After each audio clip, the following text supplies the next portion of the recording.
Hello, hello, everyone. So nice to see you here. So many people. We are getting started with another edition of Open Source Thursdays.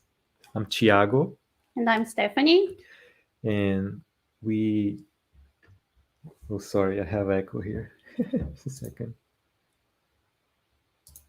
Okay, we're back. Yay. Yes, so Stephanie and I, we started hexdevs to help you become an expert developer. So that's what we do here. We help you learn more skills, get better at coding, and we want to help you become an expert Ruby developer.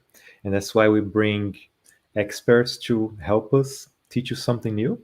So today we have a very special guest, Chris Oliver from GoRails, and he's going to talk about Hotwire. Oh, yeah. So So let's we see the see people on the so many chat. people already saying hi, already recognize some of you. So good to have you here today.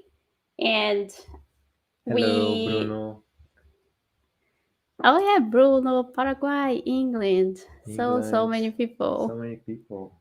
We're super happy to have you here for this session Aline about. is always here. Oh, Hello, Lily, Aline. hello. Yeah. Time for popcorn. Oh, yeah, get your popcorn ready. We were just chatting with Chris in the background. He's super excited for the session.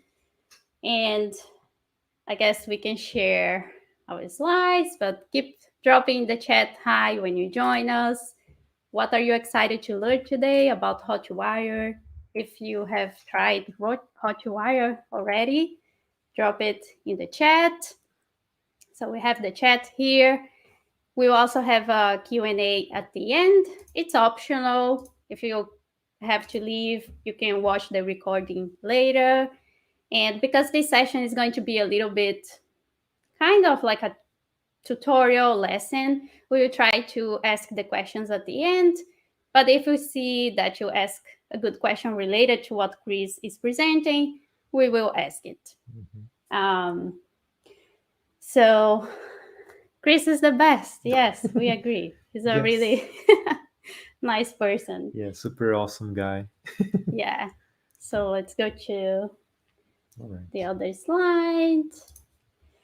So just to talk a little bit about this session, we at hexdevs are partnering up with GoRails, and we are sponsoring this event. We know that sometimes it's hard to learn in your job, or you want to level up, you want to learn more skills to advance in your career, but you don't have the opportunities at your job. So we believe that giving you this opportunity to learn from experts is a great way to change that. And Mhm. one of the best things about these sessions is that you don't learn just the code, the technical part of it. You also get to hang out with experts, see Yeah. how they debug, how do they find things when they are stuck, Yeah. if they get stuck. You see them getting stuck, which is Yes, always interesting to see. it's always Oh, an interesting. expert getting stuck. So it's a normal thing. Everybody gets stuck. So Yeah, exactly. And then just a quick overview of what we are going to cover. Chris is going to talk a little bit about Hotwire, give you some examples. He's also going to talk about esbuild, which is a JavaScript bundling, tool. Tailwind, and we are giving 1 year of GoRails. So I'll drop in the chat the link. I guess you have a few minutes to participate. So let me drop that. Yes. So we are running a giveaway, and we are giving away one subscription to Go Rails for 1 year for one lucky winner. So if you haven't signed up for that yet, we're gonna drop the link in the chat. You have about 50 minutes Yeah. to participate, and then we're gonna draw one winner at 3 p.m. Pacific time. So yeah, run. Nice. Yes. All right. Um, I guess just a little introduction. Chris is almost here. In case you don't know Chris, he's a great teacher. He's been helping the Rails community for quite a long time now, I Six, guess. 7 years, I think. Yeah, and he also has all the products that help Rails developers. So if you don't know him, this would be a great opportunity to meet him. And if you do know him already, it will be great to hang out with him live. And he's super productive, right? So we were asking him just before this, how are you so productive, Chris? And he said, "Oh, I do everything. I record the videos, I run the business. I have like 4 businesses now. Yeah, He has a podcast. podcast as well. So it's amazing."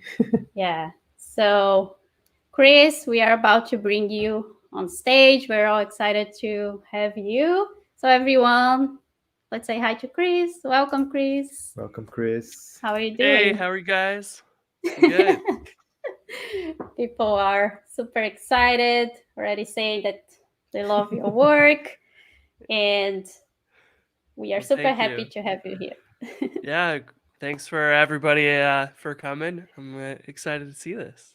It'll be fun. Yeah.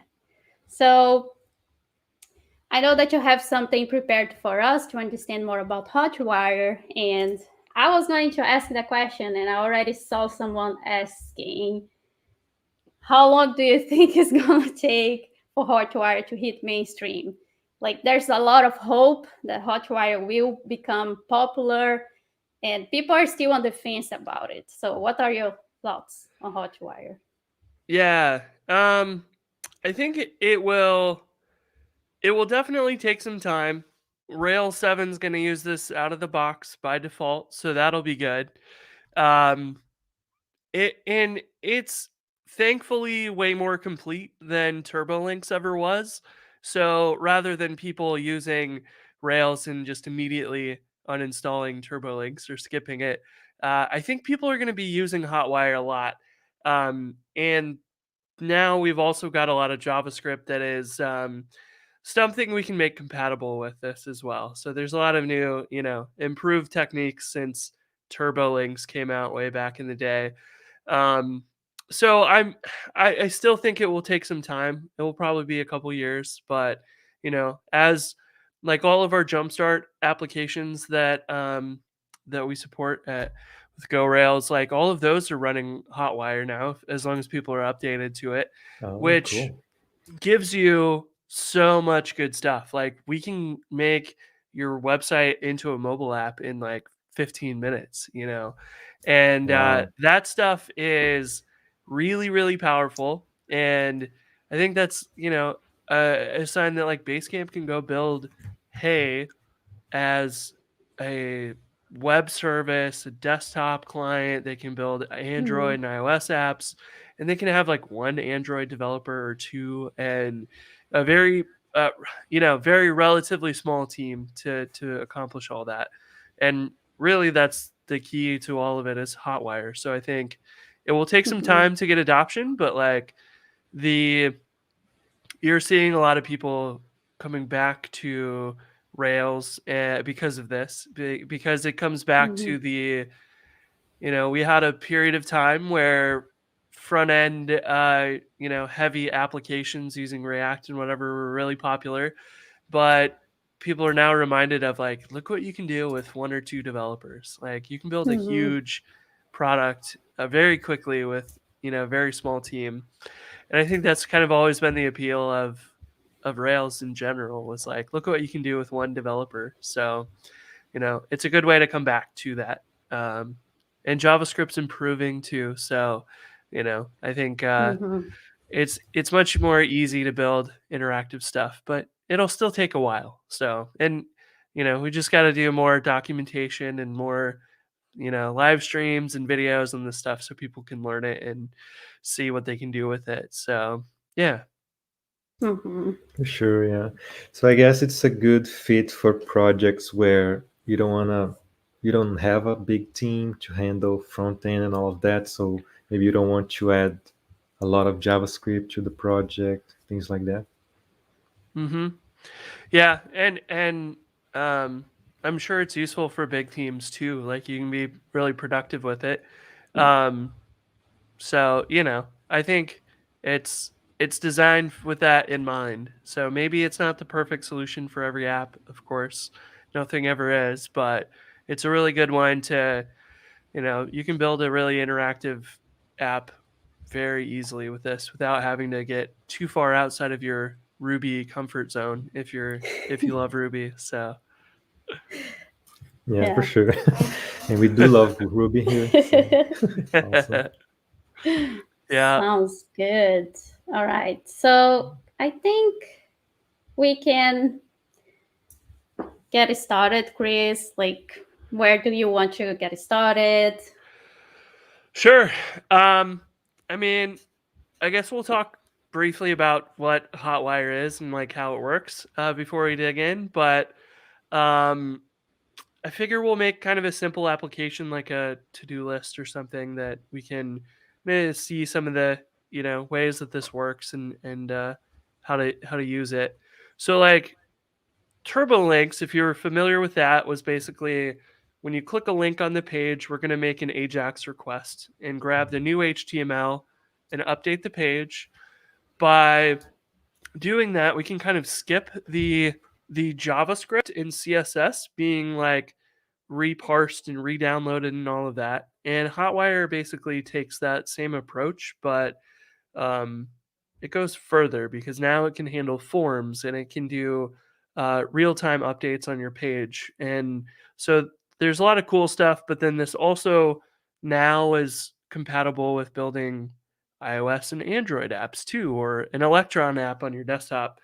Um, and that provides a lot of cool stuff because on Android or iOS, you can have like a link you click actually trigger like JavaScript on that will trigger a function in Swift in your iOS code. Or you can intercept the link and just say, hey, we're going to display a native settings page or whatever. So it has a nice integration where you can say, like, my mobile app is mostly just a responsive embedded website, but we can go and extend that and use like the native iOS maps or Google Maps on Android.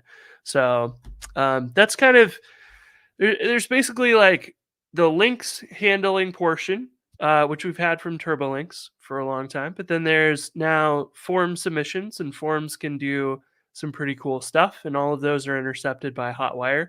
And then there's real-time updates where you can say like a user created a new to-do, and we're going to broadcast it to everybody looking at the same page, which is pretty sweet. Um, so that's kind of like the high level of it, but we can get into actually building some stuff and see how those pieces actually come together and how they work. So, shall we dive in? Yes. Yeah, someone comment on the chat that not having to climb the learning curve of Vue or React is a big help. Yeah. And one of the like things I haven't mentioned but like is a big value add here is that like imagine you have to do internationalization or you have to do like just pluralizing a word. You have all these things built into Rails already, but you have to recreate them now on the client side in JavaScript. And like that's a lot of work. So having Rails take care of all of that stuff and just give you HTML back is way, way easier and way nicer. So you have one place where you define all that code. Otherwise, you might have to do it in both Rails and your client side. So it can save a lot of time, just that alone. So Yeah, yeah. for sure.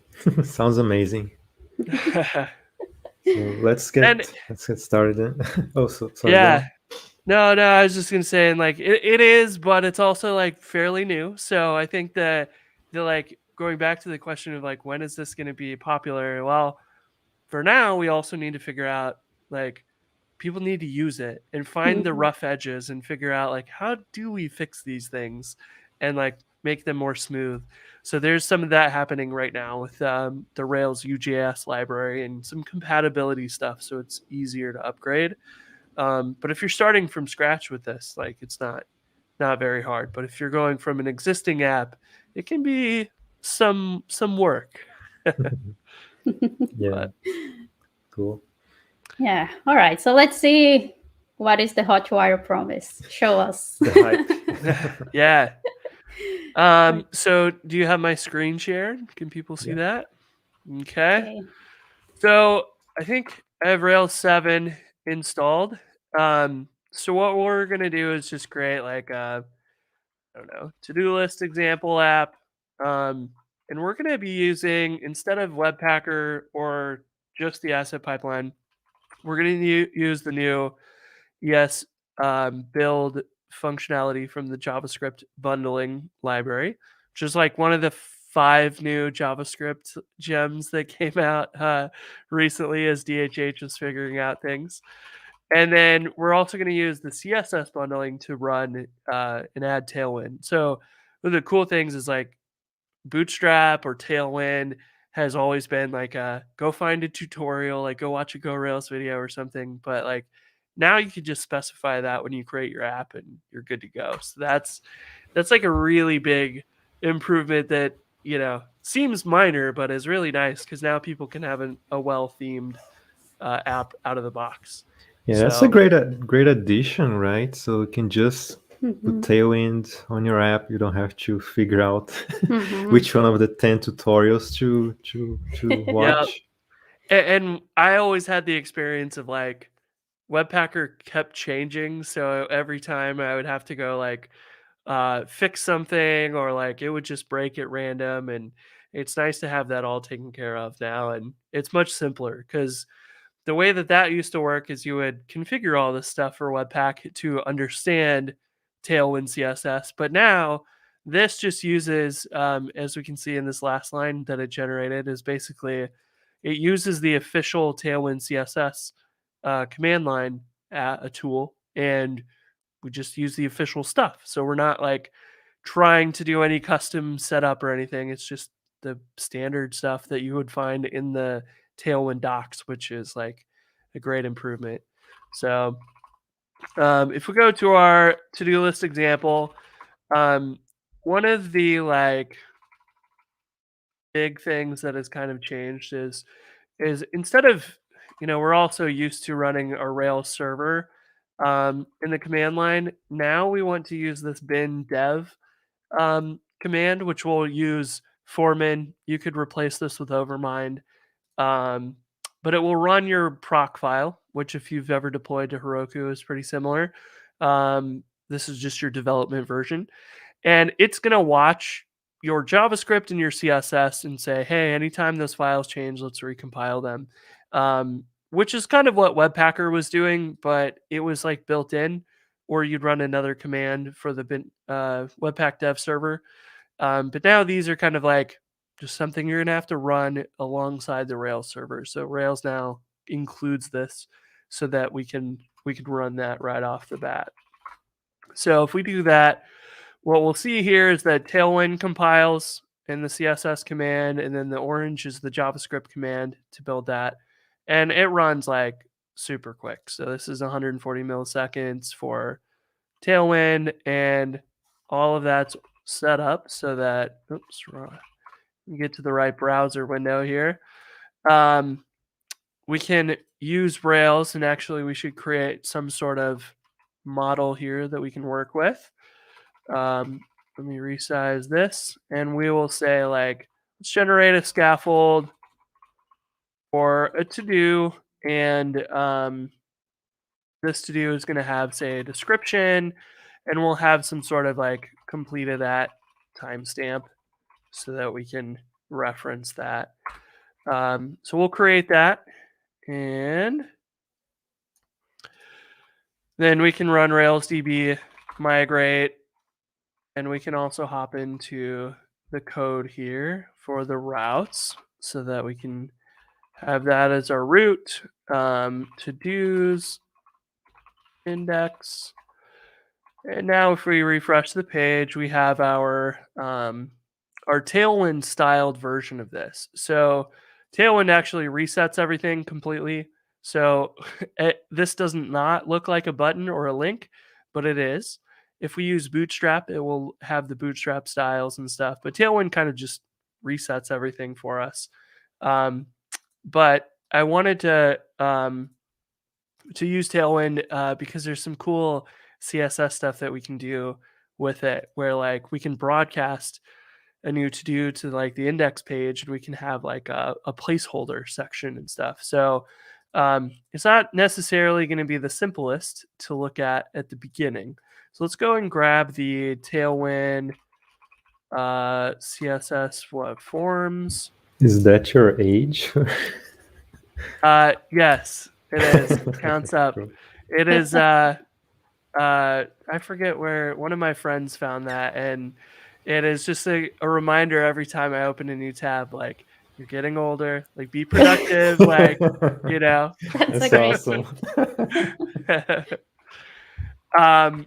So we can add the Tailwind CSS forms plugin by just adding it, just like we do with any other package, and then we can require that in the config, and this will style our forms out of the box for us. By dropping it in here.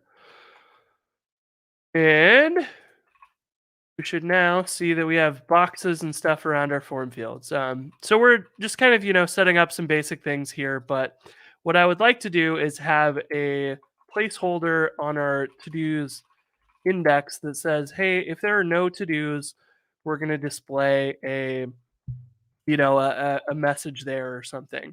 So what we'll do is we'll say like div, and inside of here we'll say you have no to-dos, create your first to-do. And this can be like a link to create that. It'll go to our new to-dos path and so on. And it might be nice if we have a little bit of styling. So we'll go into our style sheets and say, like, if we have a button class, we'll say that it's a background blue 500 with text white, and it's rounded. And then for our links, we'll just apply like text blue 500 or something. So our new to-do path. There we go. So now we have a little bit of like links and button classes that we can use. So what we'll see is actually something super cool that basically when we create a new to-do, we don't want this on kind of a separate page. We want to put this on the main page so it just inserts on that page immediately. So what I'm going to do is basically go through here and say, let's go and grab the form and render that out above. And so we'll say render partial to-dos form locals. We'll have a new to-do, and we'll edit that form as well so that we don't have this completed at, because we really want that to be like a checkbox that we check. So now we have the form for the to-do at the top, and maybe let's like do a little bit of other styling. Tailwind is probably not the best choice here. We should have used Bootstrap or something that would be a little more aligned, but let's go to our application layout and say container MX auto. We'll align this in the middle. And actually, maybe we have to do like a max width so that, or a min width, so it's not too small. Say 3XL. There we go. So now we're getting kind of to where we have this index. In our form, we don't really need this like description label. So we can have this have like just a to-do box up here. One thing that would be nice if we had autofocus is true, so that when we come to our page, we can type in here and it will create our to-do. But with Hotwire, all of your forms are automatically handled as a TurboStream event. And a TurboStream is basically a format that's like your HTML that you're grabbing on the page. But it tells Rails like, hey, if there's nothing special, just give us the regular HTML. But if there is something interesting that you want to do with a turbo stream, we'll take that instead. So when we submit this form for creating a new to-do, it's going to be submitted as a turbo stream.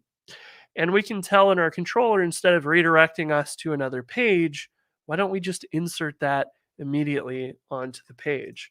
So what we can do is go to our to-dos controller, and our format.html is going to be the default that does that redirect like we just saw, but we can introduce a new format.turbostream, and this can render a turbo stream response that will override the HTML one, which we already saw was like working by default. But this takes precedence over that. We can have this do anything we would want. So, for example, we can have this say turbo stream prepend to the to-dos ID on the page. So let me pull that up real fast. Index to-dos. We have this ID right here of to-dos on this div, and Rails 7 is kind of creating the scaffolds in a way that's already ready for all this stuff in Hotwire. And then we can render a partial, just like we would for each individual to-do that we have on the page. We say to-dos, to-do, and our locals are that brand new to-do that we just created. And we need this and the ending curly brace, I believe. So what we'll now see is if we create a to-do, it actually just inserts it immediately on the page. So it didn't redirect us. It didn't do anything that we normally would. It actually used this version to send a tiny snippet of HTML with an action around it. So if you want to see how this stuff works, what's really cool is if we go to the network tab and we watch for any fetch or XHR requests, we can create a new to-do.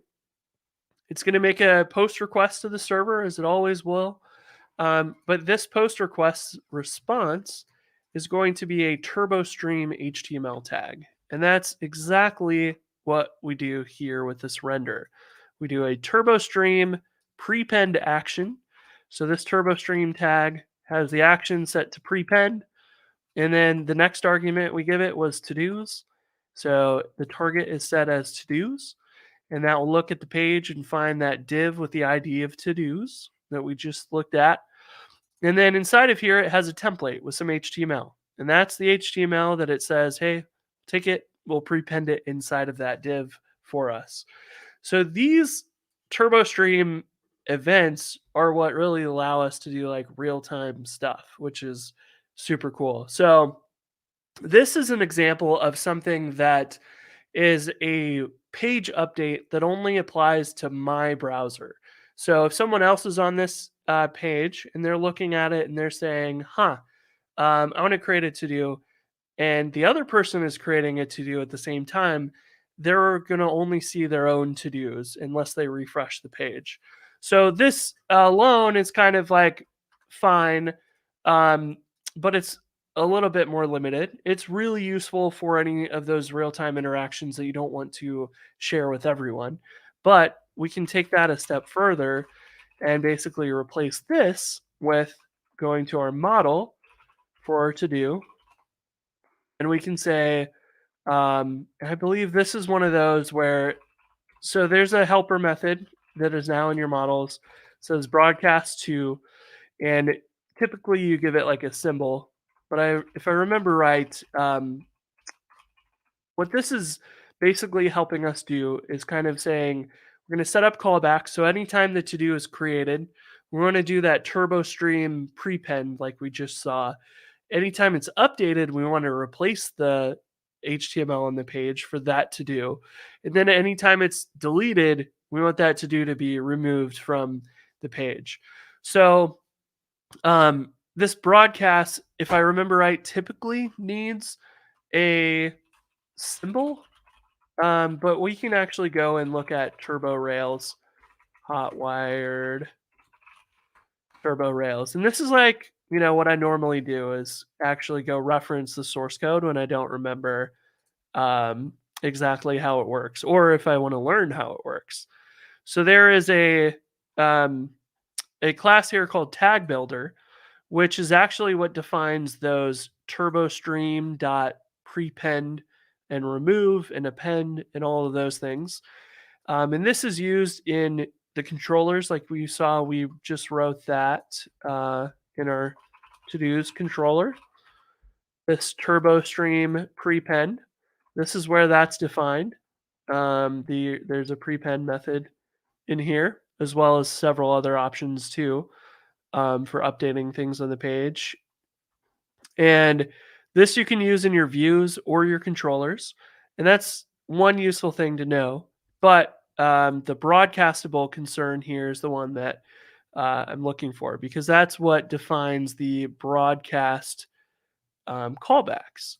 So this is basically going to set up 3 callbacks in your models, and everybody loves to say that callbacks are terrible and you should always avoid them, which, feel free, but this is a great example of where a callback is actually very valuable, because literally anytime your to-dos get created, updated, or destroyed, this is going to happen and keep the UI in sync in real time. So you really do want that in this case. And so this, yes, the Lambda here in this example is very useful to reference. So there's not a lot of good documentation on this. There's a lot of comments in the code that I reference to get it to do the way that I want. So that is very useful to dive into sometimes. That's a great tip. So it's not well documented. So you just look at the code, look at the comments. So great tip for everybody. And that's, if you notice these things, this is a good opportunity to how do I go contribute to Rails? Well, go try to use stuff that's not well documented and then contribute to the docs. That's a great way to get started. And then probably what you'll end up finding out is that, oh, maybe we should add another option here, because I can't by default set this in a certain way for some use case. And as you're documenting it, you discover those kind of improvements that you can make, or bugs, and then you can start contributing to code, which is even better. Yeah. So. Yeah, that's what I was going to say. It's a great way to find edge cases as well, or even find the current documentation might be saying something and the feature is actually behaving differently, and then you can contribute with that. Yeah, that is a really good way to do it. And I've made one contribution to Turbo Rails and several to the RequestJS library, simply by hey, it's a brand new thing, I'm going to try it out. And I discover oh, this doesn't work or that doesn't work. And, it's a great way to, a brand new project is an easy one to contribute to because it's got the most bugs. Active record or something is very hard to do because it's so complicated and it's very, well used and everything. So there's not a lot of easy bugs to fix, but a brand new thing has plenty. Yeah. So let's go and set up our broadcast too, so that we can do those turbo streams that, instead of returning directly to my browser as the person who submitted the form, we can, instead of doing that, actually have the model broadcast it to everybody. So that's what we're going to do now. Let me just ask you a quick question. So someone asked on the chat, in a Rails view, we can do render to do, and the partial is inferred. Can we do that with the turbo string, or do we need to be explicit about the partial? It does take a renderable argument. So let's go open up that. But I forget. I always specify the partial because it takes this rendering set of arguments. So if we call replace, you give it the target, which is your let's see, maybe we have an example here, but yeah, this one here just replaces like an object or variable here. Yeah. So it might be possible to do that. There's a bunch of different ways to call it, because this is kind of just a wrapper around the like render method, more or less. So like if you go down to action, the source code for this is here, where it's like taking all these different arguments, and you can call this directly too if you want. So there's a bunch of helper methods like replace that define the action name for you, but this is like the one they all call, and so this is the one that actually does the meat of the work. And yeah, so it tries to like infer the rendering stuff for you so that you could give it an object and not like the partial options. Yeah. So I believe that there's definitely ways to do that. Like if there's content, if there's a block, it's going to capture the block content. Actually, this one maybe was one where there was something in here that I think, there's my face. So I know I contributed it to this at one point. I don't remember what it was, but there was something where like it, the format for this is TurboStream. So when we called like render partial, that actually needs to render the HTML format instead of a TurboStream format. And that was like an issue at one point, that something like this was added so that it would try and render, or at least by default, do the correct thing. And here, render record. So basically, it looks like it will call to partial path and then use the format of HTML if you passed it an object or a record. So it should do that. And you can always go and, add to the docs and test it out. And like, that may be a good thing to add a test for if there's not one already. So what we can do here is kind of go through and set up our broadcast with the example that we had here. So the first thing that they accept is the stream, and that is something we haven't talked about yet, but this is actually automatically going to wire up ActionCable connections for you, which is phenomenal. One of the things that I can show you here is like if you go on GitHub, well, they're doing the same thing as Turbolinks and Hotwire, where when you're navigating between these pages, any of your ActionCable connections are still there. They're still connected. But when you come to an issue or a pull request, there's some JavaScript that sees, hey, we're on this issue or pull request. Let's go subscribe with WebSockets to new messages in this issue. So if someone opens this up and they write a comment, like right now, it would show up here for me, and it would be immediately displayed. And that's one of the features that using the streams in Hotwire will do for you. So the JavaScript of you saying, are we on this page?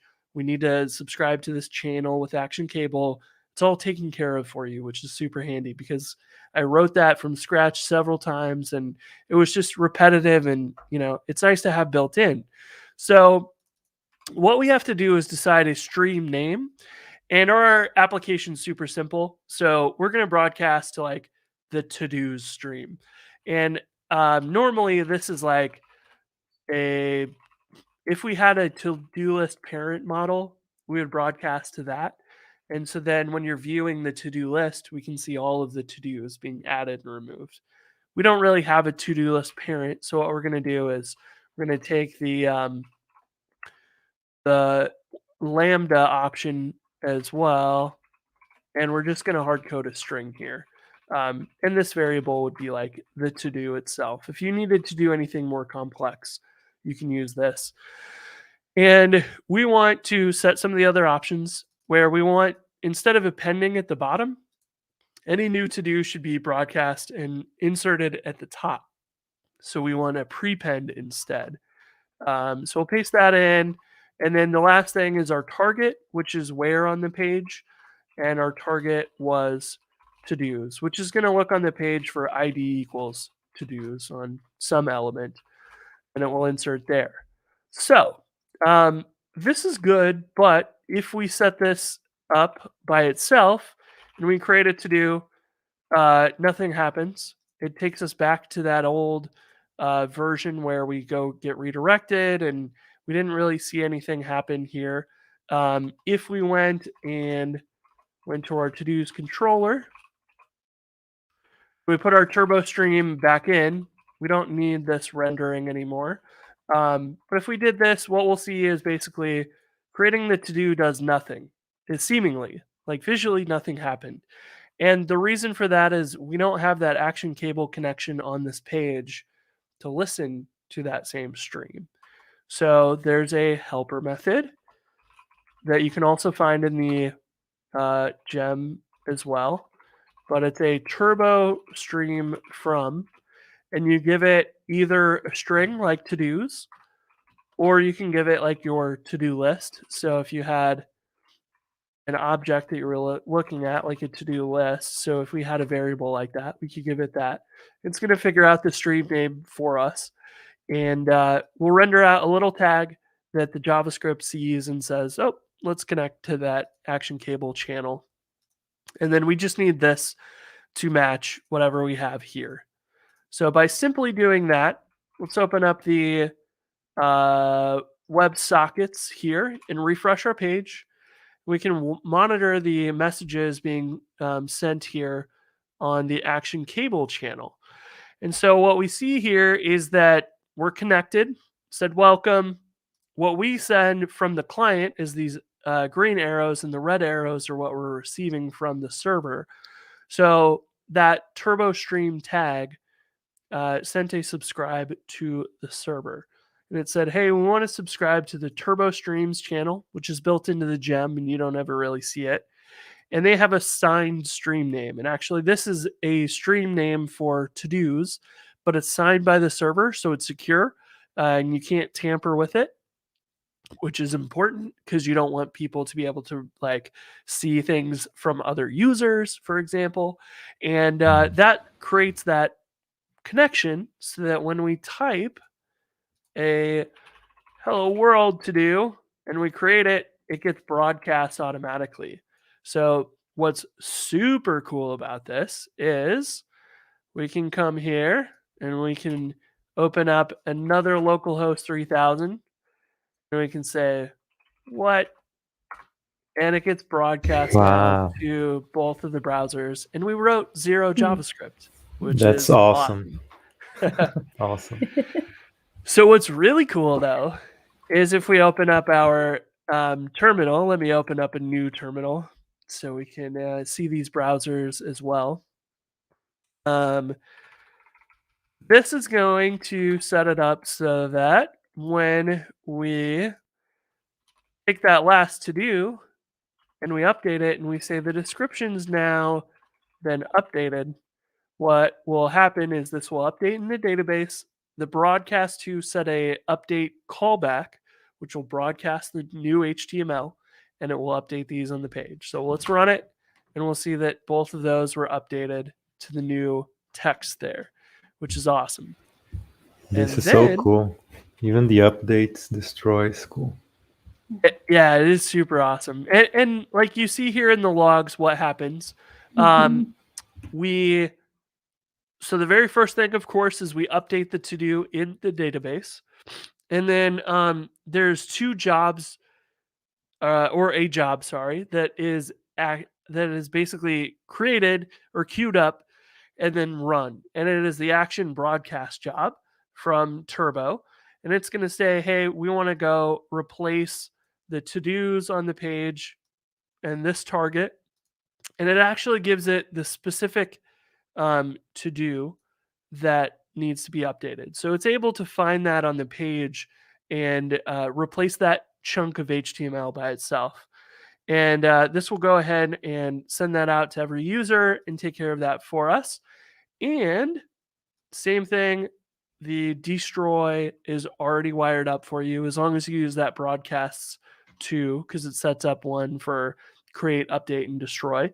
If we run this, we'll see that it disappears off the page for both of us. And we can just keep doing that and delete every single to-do, and it is updating in real time on everyone's browser who's connected to this page.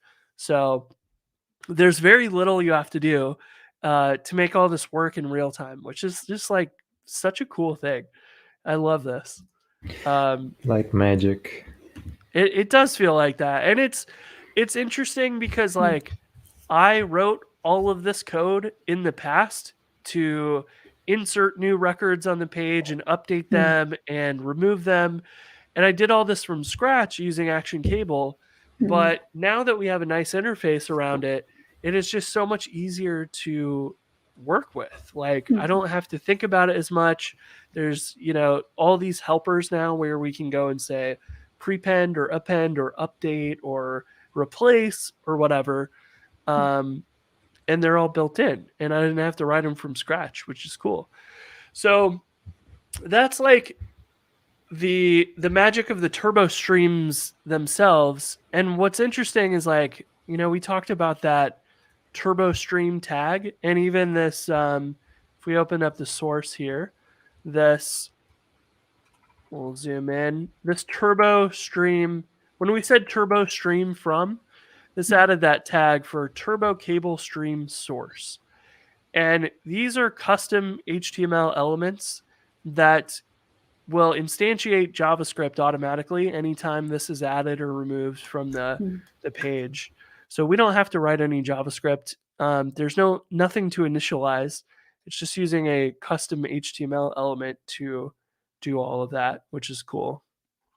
So, yeah, there's a lot of other things that come with this as well, that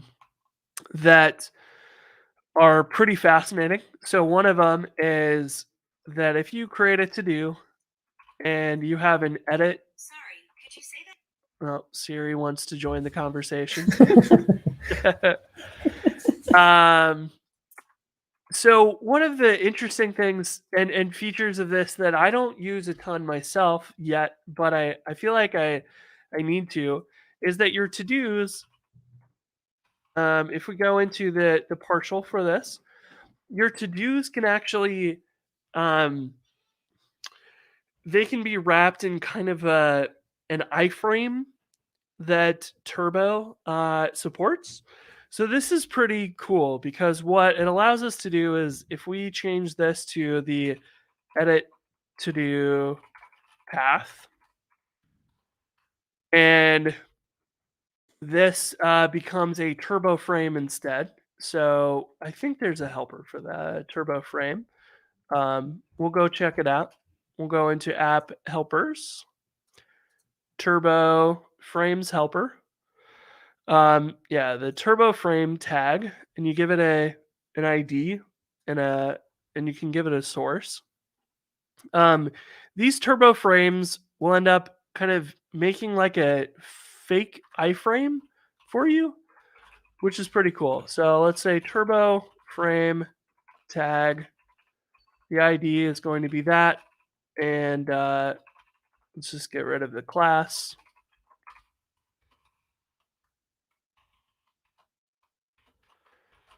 And we'll have a do there. And then this should just be DOM ID for the to-do. Yep, that looks like that matches. We'll change it to edit. What's super fascinating about this is that if we go click on the edit and we have a matching turbo frame with the same ID, it will actually just pull out that chunk of HTML from the next page and replace this inline without ever navigating to the other page. So we'll need a matching turbo frame on our edit page in order to do this. But here you can see that turbo frame, and it works just like an iframe for the most part, where we can go take this, we can go to our edit html.erb, we can wrap that around the form, and we will say @todo here, and then our show needs to render the to-do, and it will also have this. So it's going to render the same partial. So we'll have the turbo frame tag there. And now the magic that you will see happen is we now have inline editing, which is awesome. So what happened here is, let's refresh the page and let's go to the XHR request. We click edit. It's going to request the edit route, and our response will have the full HTML here, except it does not have the layout at all. So it knew that there was no layout here needed because we're in a frame, and it renders the view out just like it normally would, but it looked inside of there and said, hey, there's a matching turbo frame. Let's grab this HTML here inside and let's replace it on the page. So we have this inline editing that we can do where we can navigate to and from these other pages and just like cherry pick a piece of that page out. And we can update our to-do, and it will update because the update submits the form, Rails redirects, well, Rails updates the record, of course, and then it redirects to the show page. But because it still knows we're in that frame, the show page grabs that frame out as well and then displays the same thing. So we can do all kinds of cool stuff with this, where you can do, inline editing with very little work, which is also awesome. Yeah, I remember when I had to do that sort of stuff, for example, in a table, right? We had like jQuery Yep. data tables back in the day. It was Yeah. so annoying. Yeah, I actually, just before the stream, was playing with using jQuery and esbuild because somebody asked about it, and I was like, I haven't used jQuery UI or any of that stuff in so many years. But yeah, like this is super interesting. What's kind of interesting and feels a little strange sometimes is like this chunk of code is like in a frame that's sort of invisible, and sometimes you're like, oh, we could put this in like a modal or something and we can display errors easily.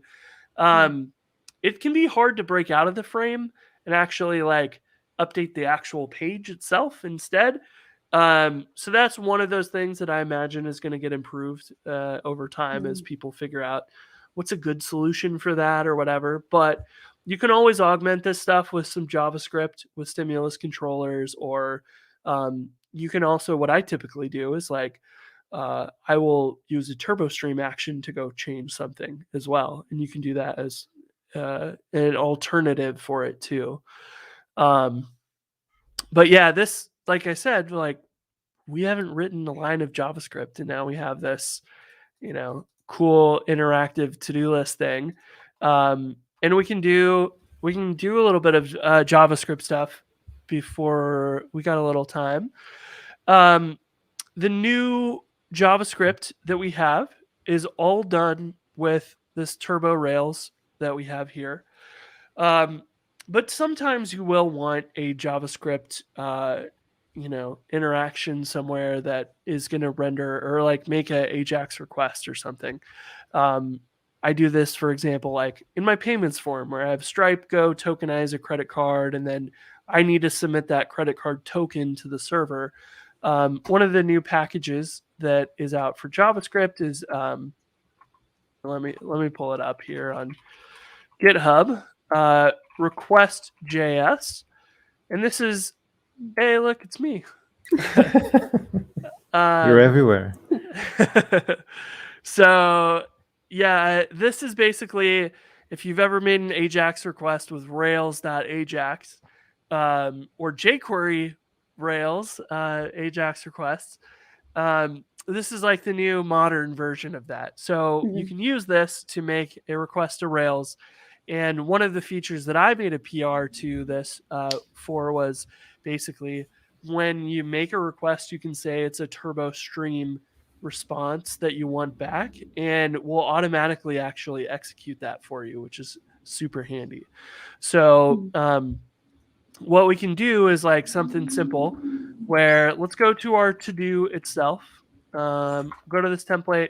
Let's change it. we don't really need the description. Let's put like an li around it. And we don't need the completed at necessarily. And why don't we just have like I guess we can put the edit link right inside of our li as well.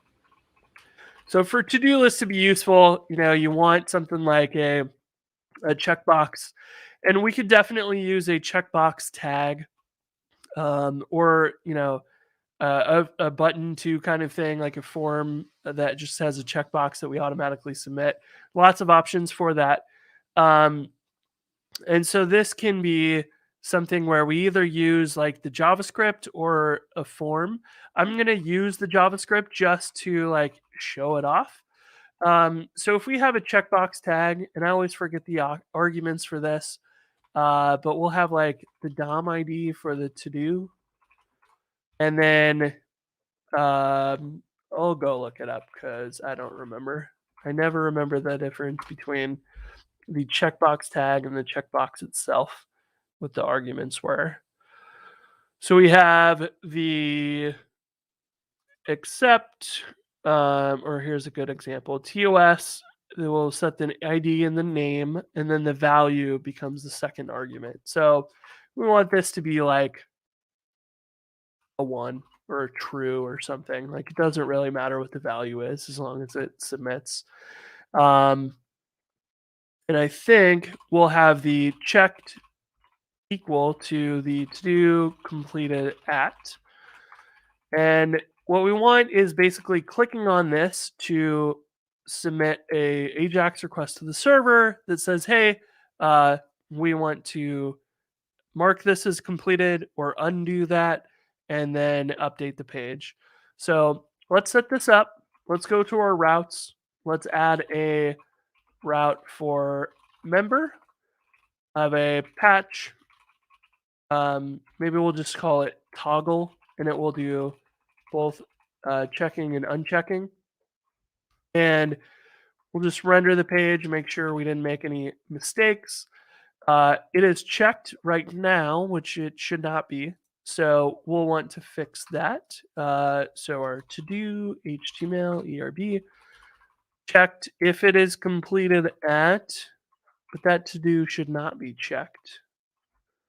Let's check the arguments here. Checked is not an option. It's just that. So that's better. Okay. So we can write a little JavaScript to use this Rails request.js to toggle that with an AJAX request when we click on it. So we'll go and just for the sake of doing it, we wouldn't even have to write any JavaScript, but we'll do this. So we'll call this a to-do controller, and I'm just going to use the hello example that we'll rename. When this connects, we don't want to do anything, but we'll have a click event, or let's call it toggle. And this will basically look at the element that we have and use that to grab the ID. So what we'll do is we will say there will be a static value, which is the ID. And this will be an integer or a string, doesn't really matter. And to wire this up to our to-do, we will add a data controller, which will go to the to-do controller, and then we'll have a to-do ID value, and this will be our to-do.id from the database. So we can make the URL for that. Or actually, let's do this. This will be even better. We'll have the to-do URL here, and this will be our toggle to-do path. We'll give it the to-do. So we don't even have to create a URL inside of our stimulus controller. We'll just reference it. And this should be a string.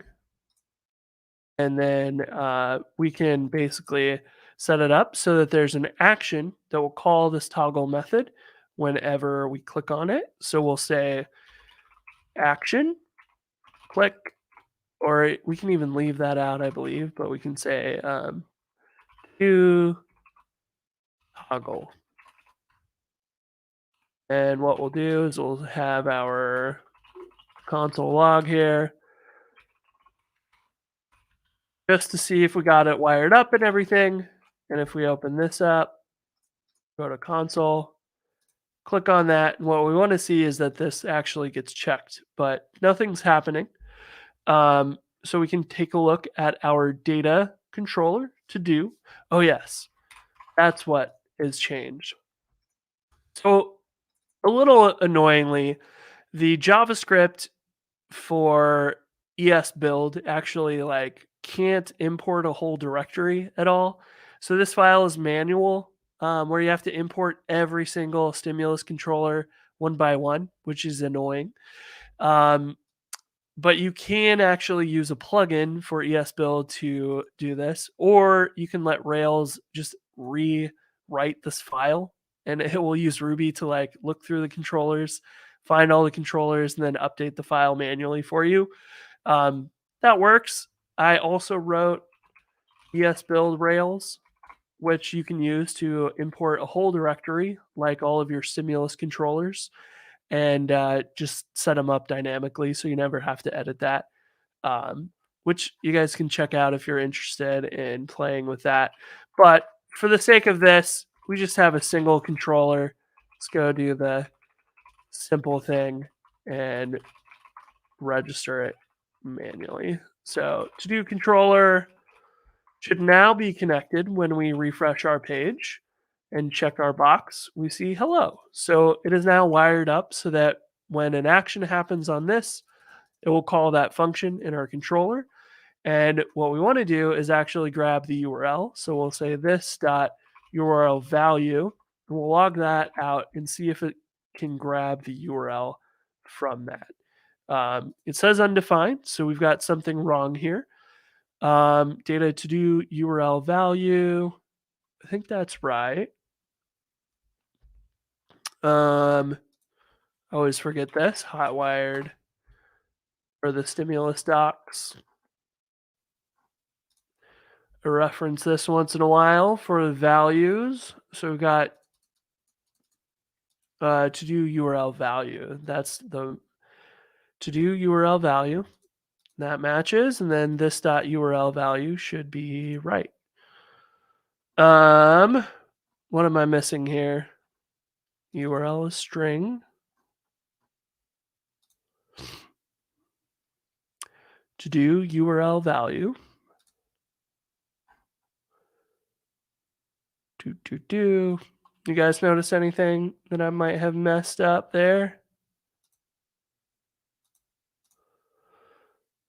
It looks right. Static value.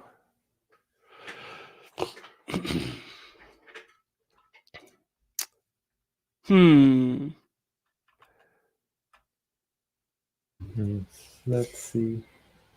Think it. Someone is saying, I think it should be static values rather than static values, yes. If that was not plural. Yep, that's it. There we go. Yep. Yeah. Thank you very much. Awesome. Save the day.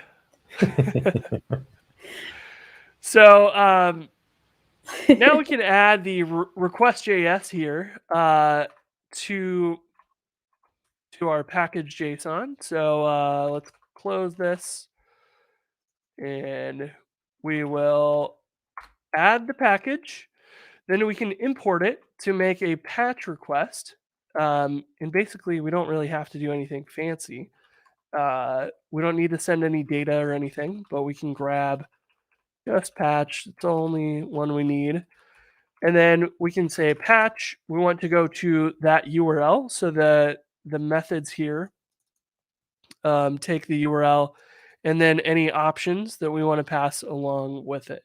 So we will say this.URL value, and then our options for this is response kind. We want it to be a turbo stream response, and that will match all of the requests we're making with Hotwire so that we can process the turbo stream responses, and that'll work. So what we should see is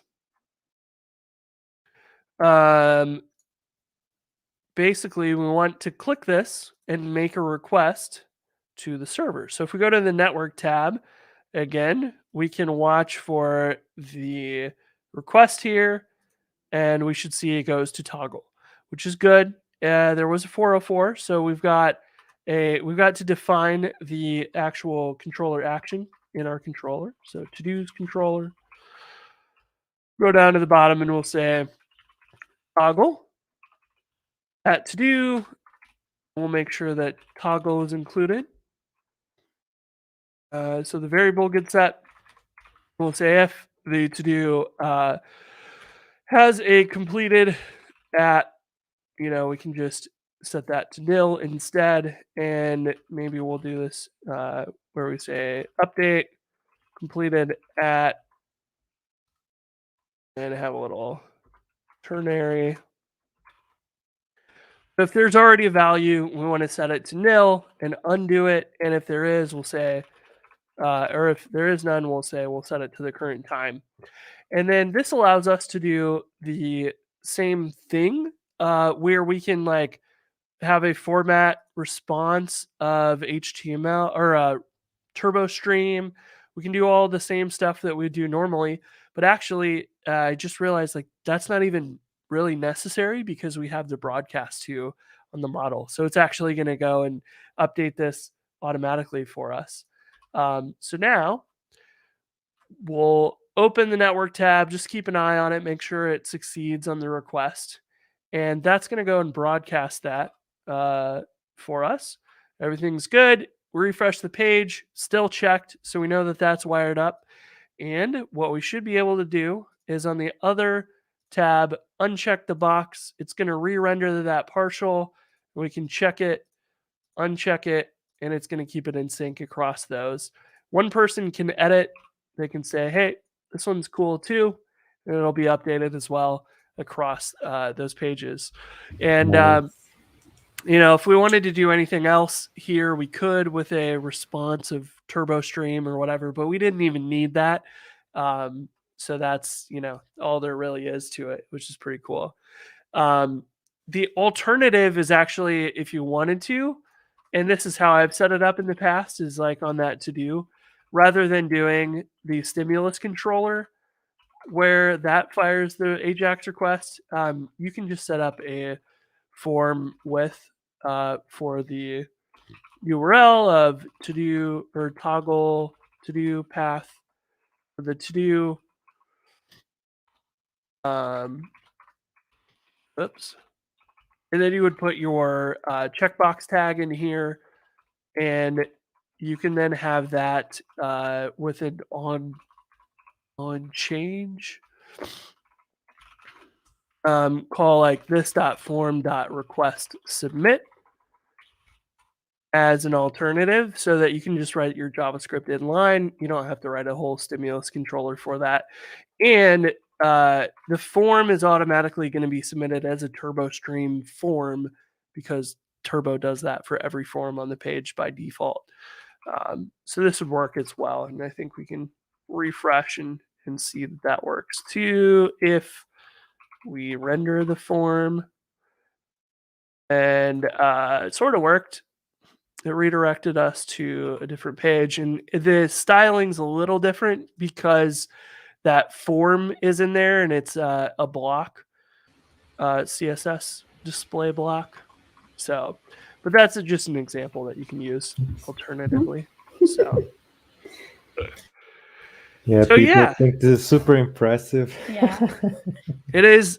I mean, it's like we wrote virtually no JavaScript. We didn't even have to write the stimulus controller, but I just wanted to like show that that is the new way of doing things, where you can basically do everything you want with the old AJAX requests, but now it supports the Turbo Stream responses, so they can update the page automatically when those things are done. So yeah, it is.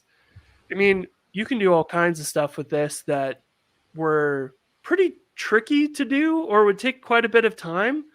And, there's almost nothing that we did that was fancy here. And it only took so long because I was explaining everything. Like, you do this in 5 minutes. Yeah.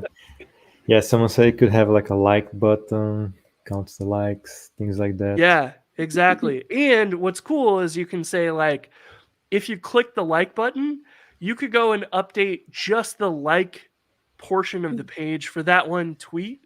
For example, like you wouldn't even have to re-render the whole tweet. You could just update the tiny little div on the page with that. And, you know, there's some interesting things that you do have to figure out.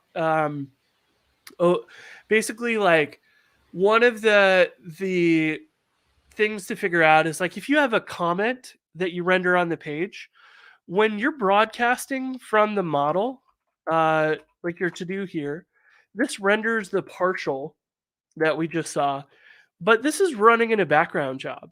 And what's interesting about that is that, you know, if you broadcast it from a background job, you don't know who's currently logged in. So that is one of the little complexities here of, like, how do we address displaying things for a comment where you might have a edit button, and that edit button should be visible for the user who wrote the post if they're logged in, or an admin user if they're logged in, or a moderator or whatever. And you have to decide how that stuff shows up in your partials. Basecamp does some interesting stuff where they use stimulus so that your to-do, for example, let's pull that HTML up.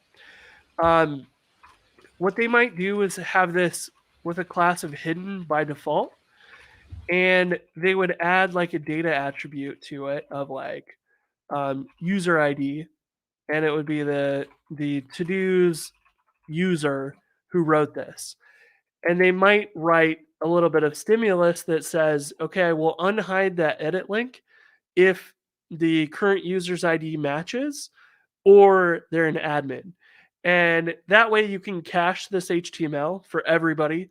And this edit link will be in the HTML. People won't see it unless they're poking around your HTML. But you're going to do server-side validations anyways to make sure that only the correct people can edit that. So it's not a big deal if this is included in the HTML that everybody receives. And there's some extra, complexity when it comes to that, but it for a pretty minimal trade-off, you can now have all this real-time stuff that can be cached really efficiently and, broadcast from the background and all that stuff. So Yes. Yeah, it's interesting because we have some questions in the chat regarding, basically, since it's using WebSockets, like how is the performance here? Are we getting any trade-offs in terms of performance? And also, like, making sure that we're passing the right information. So we have a few questions about that. Sure. I mean, performance is not really that bad. If you're using the built-in ActionCable stuff, it can start to take up a fair bit of RAM the more users you have connected. But there's AnyCable, which is like, it's basically ActionCable rewritten in Go or Elixir, if I remember right. There's like a couple options, and that's like super crazy efficient. So, and it's like 95% compatible or whatever. There's like a couple things that aren't quite compatible with ActionCable. So, like, if that does become a problem, you just swap over to that, and there's no real changes to the back end. So that's pretty solid. And then all of the stuff is being sent over to Redis. So you're just going to have a Redis server with connections as normal. So. Yeah, there was another question about security, I guess. So thoughts on trusting WebSockets and information in the correct order? Yeah, that's a problem, I guess. To maintain connection for vital information, genuine viability. Yeah, what are your thoughts on that? The ordering of things can be tricky. Yeah, well, at the end of the day, you're sending this stuff through background jobs, so there is no guarantee of order. So you have to architect it in a way that makes sense. What I will say, though, is, like, if you're broadcasting stuff that needs to do several things in a specific order, then you can do the turbo stream append, and then right after it, a prepend or whatever, and edit several things on the page. And these will be inserted into the HTML, and they're going to be running in roughly order, that specific order, but they're going to be applied kind of asynchronously to the page. So they're all added to the DOM, and then the JavaScript for those run independently, and they're going to make those adjustments on the page. So like the order of this stuff is typically not something you can really control, but I mean it depends on like what your use case is for the ordering that's necessary. You'll have to architect something around that to make it work the way you need, but that's doable. So yeah. Yeah, that makes sense. Yeah. And basically, like at a high level, all the security for it is taken care of for you by the signing of the streams and all of that on the server side. So the user on the client side cannot tamper with those, or if they do, it's just not going to be trusted on the back end. So they're all verified so that you can't go in and say, hey, I'm going to go listen to someone else's, stream for updates on their chat room, because unless that for some reason that token was leaked, where someone would have to copy it off the page, and there'd be much more other like secure vulnerabilities in there for security, then like it's already taken care of for you. So it's kind of secure out of the box. As long as you're not making things insecure, it'll be fine. Yeah. I guess you have another question. Yeah, we have a couple questions, so I don't know, Chris, do you want to go to the Q&A, or do you have anything else? Okay. No, I think that covers most of it. So yeah, we can dive into questions. All right. Actually, so do you want to announce the winner? The winner, so you can take a break, Chris. Drink some water. Either one is good. Yeah. So let's announce the winner then. So thank you so much for participating in the giveaway. We had, I guess, 90 people participating, and we just draw a winner. And let's see. I don't know how to say. Yeah, maybe type the name. We're using this tool for the first time. So this is the name of the person that won. So you won. Iga. Yeah, Gar. Yeah, we'll send you an email, but congrats for winning. It's someone from Latvia. Yeah, congrats. You're going to get a year of GoRails. Yeah. It's amazing. Hope you get to use a lot of it and learn a lot. And congrats, and thanks everyone that participated. And also, whatever you learn, please share your knowledge. So that's what we're doing here. Yeah. Right. So yeah. Congrats again. That's awesome. Oh yeah. Nice. So okay. So Chris, I'm just looking at the questions in the beginning. People, I'm sure you were asked this before, but do you have any screencasts on migrating from Webpack to JSbundling-rails? Do you have anything with that? Not a ton yet. There are still a few things that are left to figure out. I've been able to convert my apps over in like an hour, except for if you were referencing like an image in your Webpack JavaScript to be included in like a React component or something. Those get a little bit trickier because I don't know. I think there's a few discussions around that on how to handle those, because basically if you put them in the asset pipeline, they're going to show up in production with a SHA at the end of it. And that needs to match exactly what your JavaScript does in production. And so I think that was one of the like kind of open issues at the moment to figure out. And there's also like a new replacement for the asset pipeline called Propshaft that is being worked on too. That's like a minimal version that won't attempt to like convert CoffeeScript or Sass or any of that stuff. So I'm kind of waiting on seeing what the solution for that is.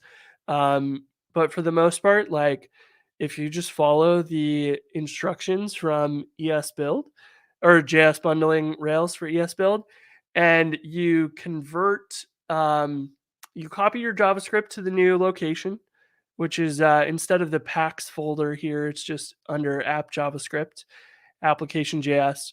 The only real change you have to make is the relative imports. So you have to use the / to find the directory. And that's how esbuild determines this one's from a node module and this one's from your file system. And it will look at the different locations, because previously with Webpacker, you could just do this and it would figure it out. But esbuild is lightweight and fast. It allows it to be fast because of these little things like that are explicit. So for me, that was 90% of it. And it was the frustration of importing all these controllers one by one that I added that or created that esbuild package. So if you follow this and set it up, and you make those changes to your imports, that was really all I had, as long as you're not trying to import any images and things like that. So you'll basically set up a config, you'll change your node script to run this esbuild config, and then you can go and update your controllers to import like a whole directory.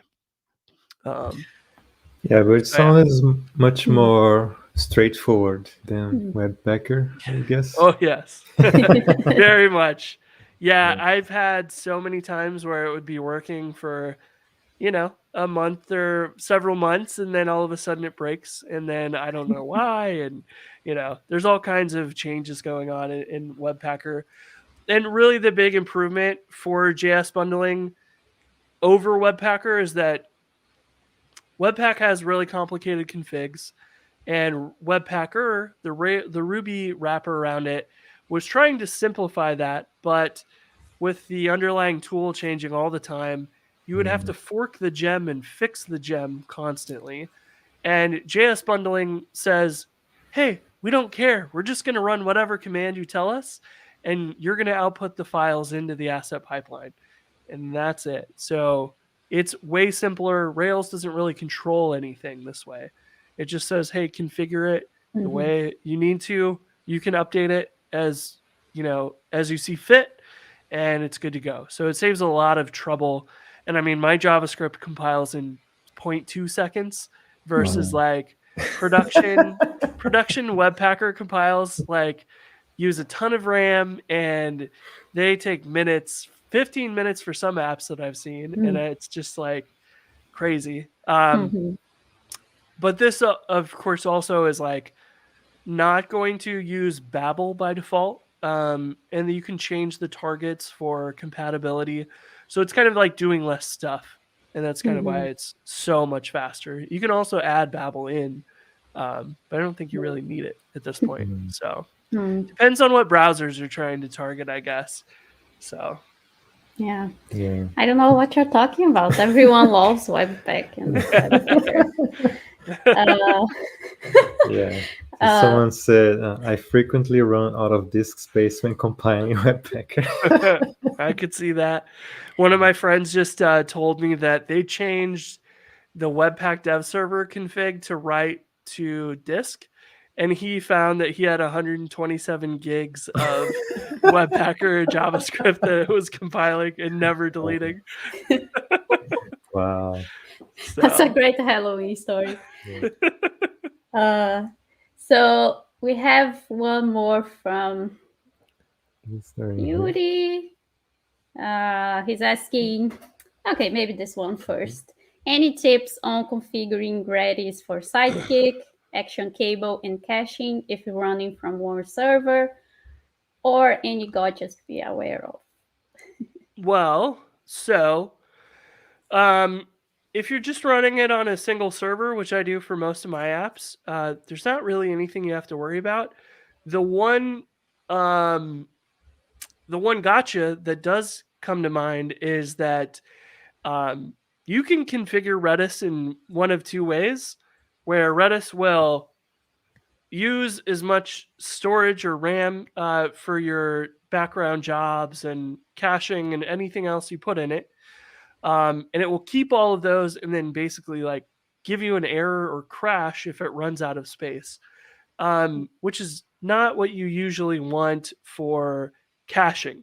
Because when you're doing caching, you want the old caches that haven't been used in months, you want them to disappear. You don't need them anymore, and you want them to be lost. So you can set up Redis to do that, but if things go awry, it can start getting rid of old background jobs or something that didn't run, which is very dangerous. So typically you want to use like Redis in the mode that it, stores everything and will give you an error if it runs out of space. And then you want to set up like either a separate Redis configured in the other way where it just deletes old stuff that hasn't been accessed in a long time, or you can use a service like Memcached, which does exactly the same thing, and it's just specifically designed for that. So that's one gotcha, that if you try to use Redis for everything, you really need two separate Redises configured for each of those. Yeah.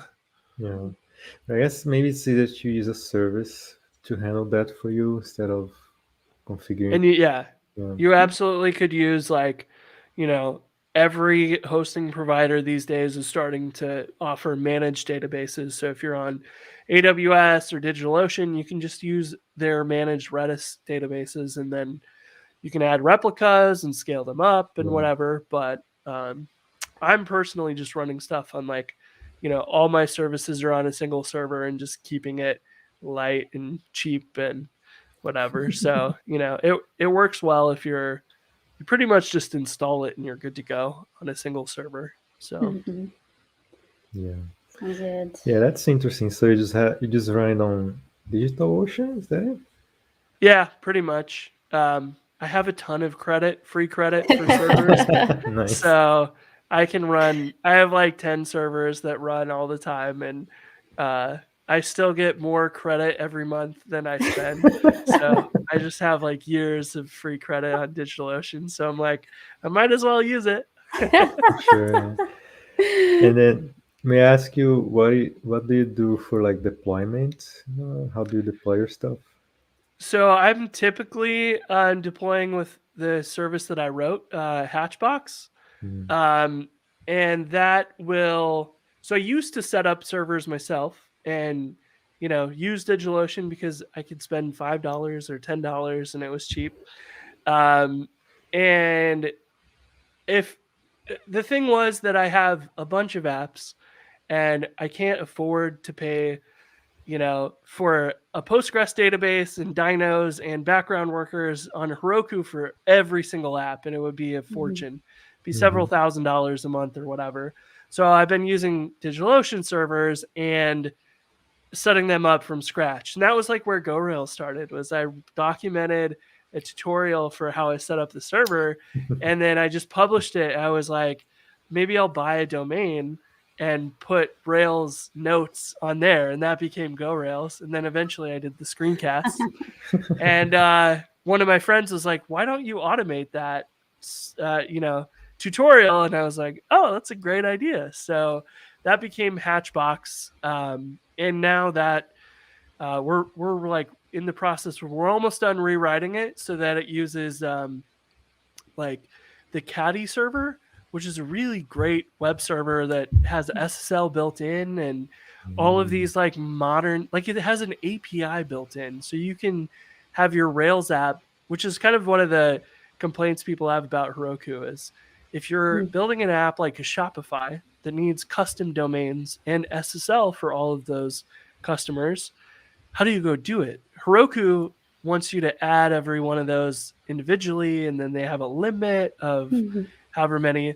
So Caddy has an API that your Rails app can go say, hey, we're going to add this domain. It's going to talk to our Rails app, and we want SSL on. And the first request will actually create the SSL certificate automatically. So you can just spin that up and have your Rails app talk to it and say, hey, we're going to, add this for the customer, and it's set up in like 5 minutes or 5 seconds, really. Just an API request. It's fast. So that's one of the things we're using. And yeah, basically I'm going to be moving all the stuff over to that now that the new version's almost ready. But yeah. Cool. Awesome. Nice. That's a good friend that said to you to automate things. Yeah, business idea. it's been it's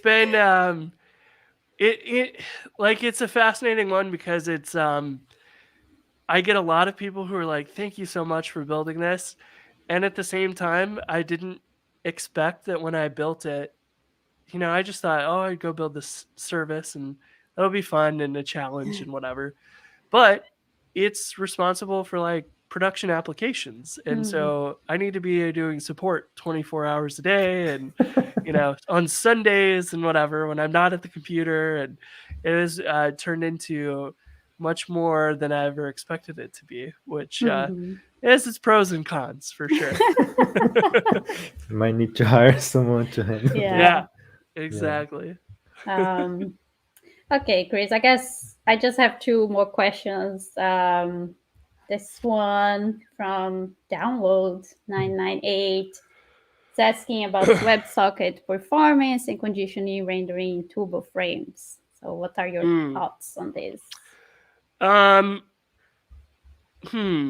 WebSocket performance is, fast. We talked about that earlier, that the more people you have connected all the time, the more basically memory usage, and there does become a little bit of a delay if you have like 1,000 or 10,000 people all connected to WebSockets. But at that point, you just switch over to any cable, and you're pretty much set. Basecamp is using WebSockets for Basecamp and for Hey, and they have tens of thousands of customers and stuff. And you can also scale this stuff up so that you have several instances running that ActionCable stuff in the background and whatever. So I think performance is not really an issue to worry about too much.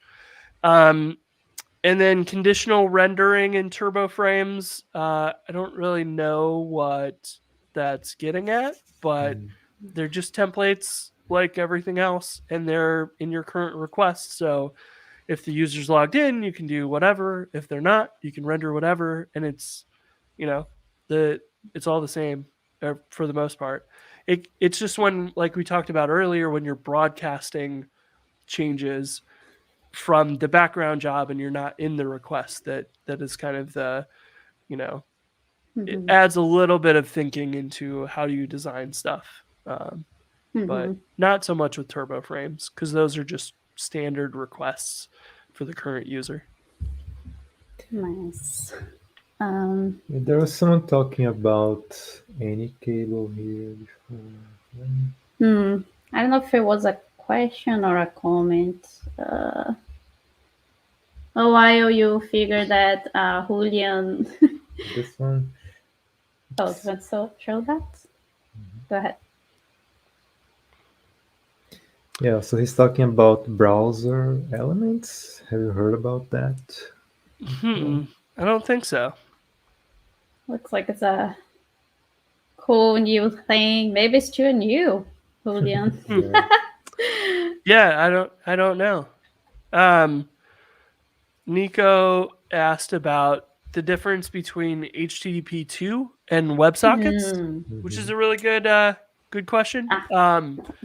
This is really, really useful because with HTTP 2, it's very similar to what you're normally doing, but it keeps a connection open where you can go and actually the server can send over files before you need them, which is kind of cool. But really it saves time. So every time you make a request to and from the server, you have to go negotiate the SSL certificate, and hopefully you don't have to actually, you have your domain cached in the IP address and all that stuff. But SSL is kind of slow to verify. Like, it adds milliseconds to the time. So with HTTP2, that happens the first time you open the page, and then it is basically stays open like a WebSocket. So that is really useful.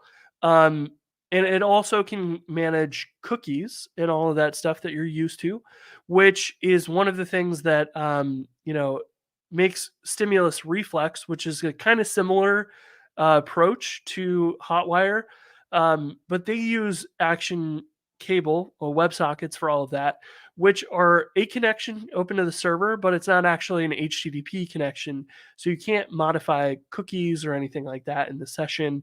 You actually have to change all that to make it work similarly and like store it in either in the database or in Redis or something. So really, like HTTP2 is kind of just a more permanent open connection for HTTP requests. And then you can think of WebSockets as kind of like a direct TCP connection, and you're just sending messages back and forth. And they overlap a lot now because you can kind of do both.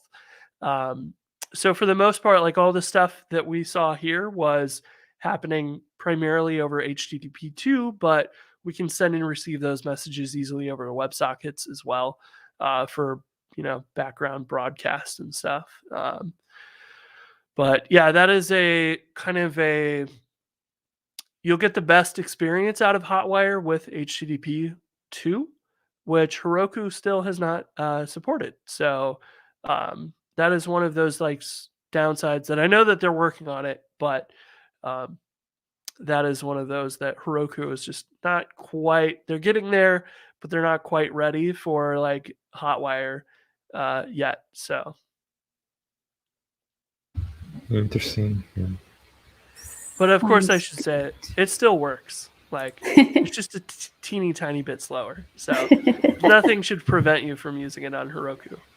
Yeah, for sure. Awesome. All Any other right. questions? We have a few, but I don't know, Chris, are you okay with maybe one more question? For example, I think Franklin is asking if there's something built in Stimulus for work with the callbacks from turbo streams to style that actions. I guess if I don't know if I fully understand the question, but like we talked about with the turbo stream HTML elements being custom elements, Stimulus has a similar approach with mutation observers. So in both cases, whenever you add an element to the page, whether it's a stimulus controller element or a custom element, they'll both basically initialize the JavaScript and run anytime that it's added or removed from the page. So, for example, when we inserted a new to-do on the page, and I guess I maybe didn't do that after we added the checkbox, but we could add a new to-do, and as soon as it's added, it could be broadcasted from the background job and inserted on your page at any time. That's going to be connected to Stimulus as soon as it's inserted, and then all of those actions from Stimulus will apply to it. So that was the biggest issue with Turbolinks when it originally came out, where you're updating the page and your JavaScript is expecting the complete page refresh. So now the solution is everything should be either with a mutation observer or with custom elements that basically everything can be changing at any time, and they're always going to be set up and watching and handling that. So that is the new way of doing it, and it works very, very well. Yeah, I remember Turbolinks. You had to hook into some event or something to be able to handle the updates, and that kind of worked, but sometimes it didn't. Do you remember like the jQuery days of you had to? So I remember doing stuff where I would have let's say I had a modal that I needed to render, and when you load the page, you would have like your DOM content loaded or Turbolinks load event, and you would say, look, if there's any modal buttons on the page, set up this click event on it. But the problem became if you ever insert a new modal dynamically from like the backend sending a JavaScript, like a JS ERB response, because then that would have to insert the HTML, and then it would also call the JavaScript to say, hey, that new thing we just added, go add the click event to it. Yeah. And you could very easily like add a modal and forget that, and then the modal doesn't work. And Yeah. It's just yeah, it was like always can't close it was hard to manage. Exactly. So there's a lot of those things that are now basically fixed automatically because we don't have to worry about it anymore, and it's definitely a much nicer experience. Yeah, for sure. Nice. All right. Like, And Nico said like after reflex from what's SR? Stimulus reflex. Okay. So like an after reflex from stimulus reflex, maybe. Yeah. I think it was related to the. Yeah, sorry, just catching up. Stimulus reflex, thanks. Stimulus reflex. Yeah. Wow. Okay. I feel like my head is exploded.